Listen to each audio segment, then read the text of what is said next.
I'm delighted that in our service this morning, we've got someone who is willing to share a bit of their testimony of faith. Some of you will know Gareth. Gareth did Alpha last year and has been part of our congregation and the congregation at Prudhoe Methodist Church since then. In a few weeks' time, when restrictions allow, Gareth's going to reaffirm his baptismal promises and become a member of the church. And we're really excited about that day. And this morning, we want to just hear a little bit about his story of faith to encourage him and encourage us. So, Gareth, do you want to tell us a little bit about your involvement with church and in the past and what's changed these last couple of years? Hi, David. Yeah, thank you. So, as a child, I didn't go to church at all. I think the first time I really went to church was after meeting Elizabeth, and sometimes going with her family.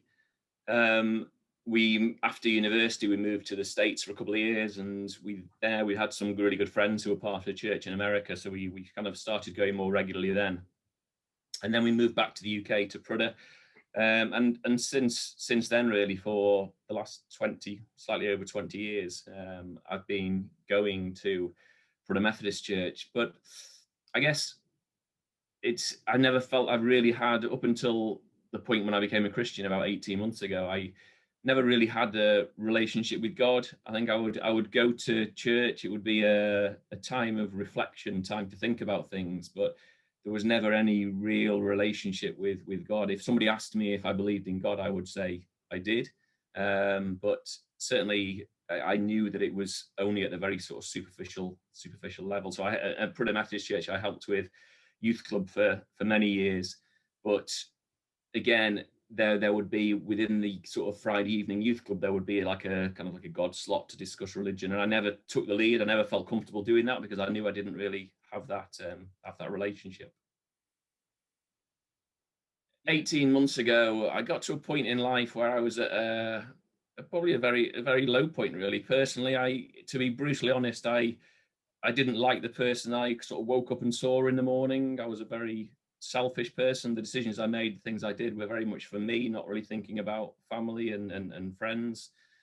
I went to church, Prudhoe Methodist Church, on a Sunday morning, as I'd done many times before, and I just left church that day with a real desire to know God and to know more and to be a better person, ask those bigger questions. I came home. Normally I would spend Sunday afternoon watching the football. I kind of went to our bookshelf, our bookcase. We have a small number of religious books. There was a book there which, to this day, neither myself or Elizabeth know how it got there. It was a book called Questions of Life by Nicky Gumbel, and it's essentially, I think, like the Alpha course, but in book form.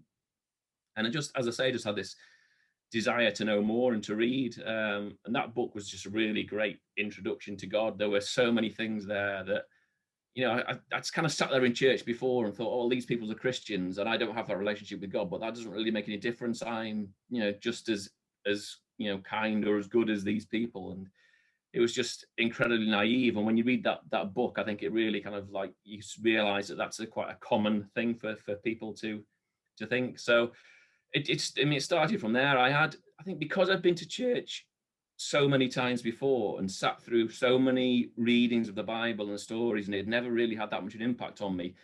I knew that the right thing to do wasn't to just go and try and read the Bible, because I knew I would kind of struggle in doing that. So that Questions of Life book by Nicky Gumbel was brilliant. There was a book by Francis Collins called Language of God, which was, you know, again, fantastic book. A book by Timothy Keller called The Reason for God. And then I guess by reading these books, that introduced me to bits of the Bible and a better understanding of the Bible. And I think it was incredible that when I needed an answer to a question, I would, you know, it would just happen to pick up the right book and read it. So I remember there was a day I was in work probably about 2 weeks after I'd kind of like really opened that relationship with God and I'd really essentially become a Christian. And there was some doubts creeping in. I just kind of thought, well, it almost can't be this easy. I'm not suddenly a better person just because I've started this relationship with God. And that night I went to get the train home from work on my own. And I got to the station. It was absolutely pouring down with rain. I got to the station and all the trains were cancelled. There wasn't going to be a train for at least an hour, 2 hours. I knew my phone was like almost dead. So I thought I'm going to have to sit here doing nothing for the next hour at least.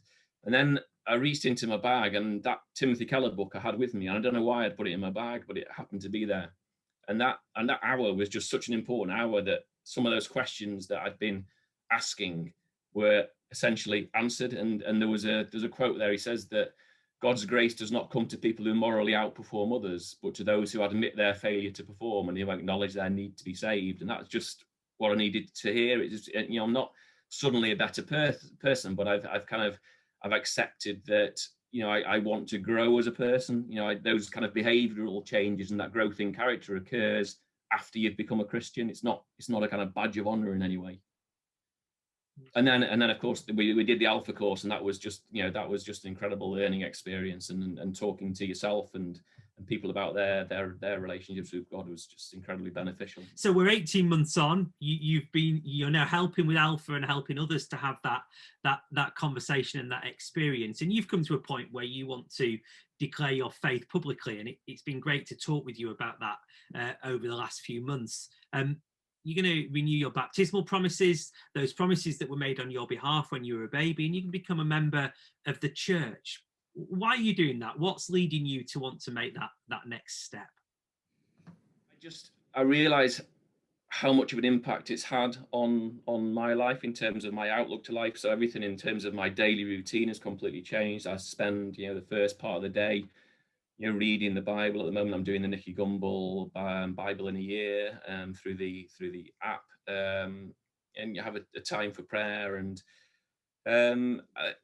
it just a very different outlook on life, and I want to kind of like sort of acknowledge that. I was obviously baptized as a baby, so I know it's a renewal of your kind of baptismal promises rather than a kind of baptism. But for me, it's just acknowledging that I have this new relationship with God and a commitment to God. It's hard to explain. I think some people see Christianity as having these kind of boundaries and these strict rules, and people say, "Oh, it can't be much fun being a Christian," and it's certainly not an easy life. I think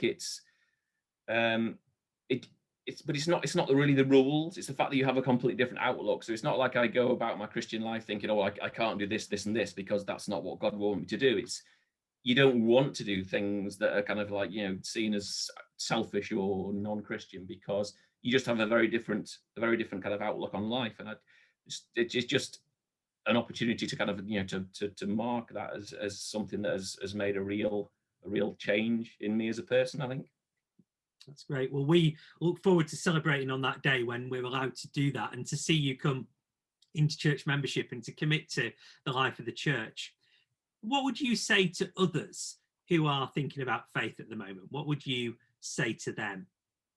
I would probably say, I would recall a question that was asked to me going back 30 years. And this is a conversation I had with somebody who I only ever spoke to once. And this was when I was at university in Liverpool.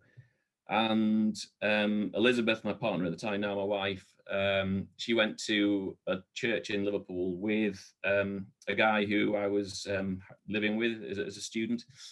And I remember one evening walking back to the house on my own, and this guy stopped me who I didn't know who he was. He was the minister at the church, and he obviously knew who I was. He'd seen me with either Elizabeth or with Larry, and he kind of just asked me why I didn't kind of go along to the church with them. And I sort of gave, I said I wasn't really that interested in religion, didn't really have an understanding, and I played football on a Sunday morning, so I didn't think I would go. And he just kind of asked me the question that, if my partner and a really good close friend were Christians, and clearly it played a big part in their lives, is it not wrong for me not to consider that question of God and and having a relationship with God seriously, at least? And because I kind of said, well, I'd never really given it any thought. And I think that would be what I would say.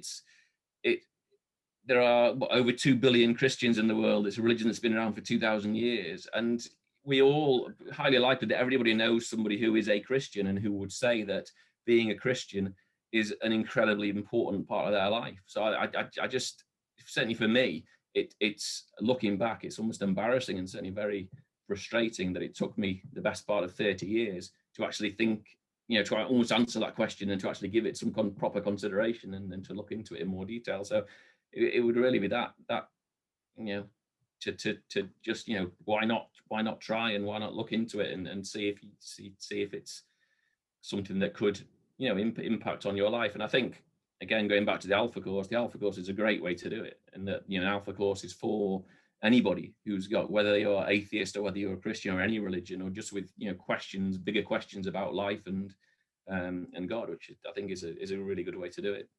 Great.